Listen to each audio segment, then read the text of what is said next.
Jeremy, what are you watching for this week in these hearings, including what's happening right now with the sergeant on the stand? Yeah, I think it's absolutely critical for the defense to try to suppress this evidence. And the question is, was there probable cause, number one? And if there was probable cause, did I need to get a search warrant or not?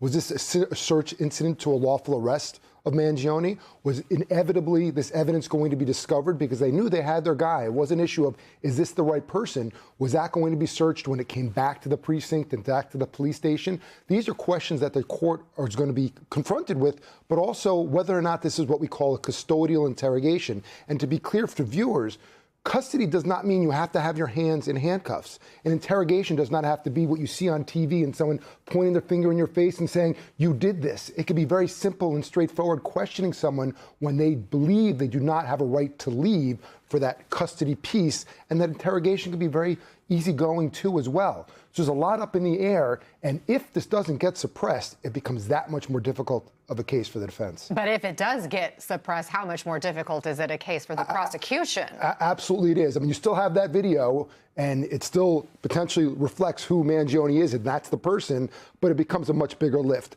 But there's a lot of ways that the court can find that what happened was lawful, but it doesn't mean, in fact, it is. There's a lot of questions and a lot of witnesses, which is atypical for this type of a hearing. Yeah, why do you think 28 witnesses would be on the list? You know, I've done dozens and dozens and dozens of these hearings, maybe one, maybe two, maybe three officers.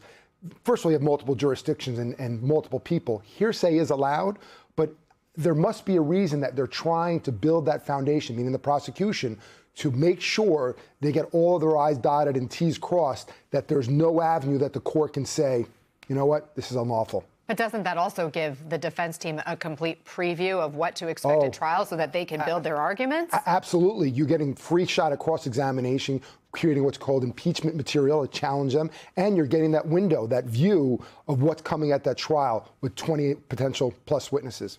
This is a federal case and a state case. They're overlapping. Could the judge who is today taking up the state case rule differently than what a judge in a federal case might rule when it comes to the evidence? Yeah, I mean, theoretically, there could be some differences, but once this will control, this will dictate, because the rules are not going to change, the law is not going to change. So what we see here is certainly critical to what goes forward in the federal case, but it's more than just a suppression. It's almost as if you're getting the mini case now, and it's that, again, that preview of what we're going to see later, and it's going to spill over into the federal case.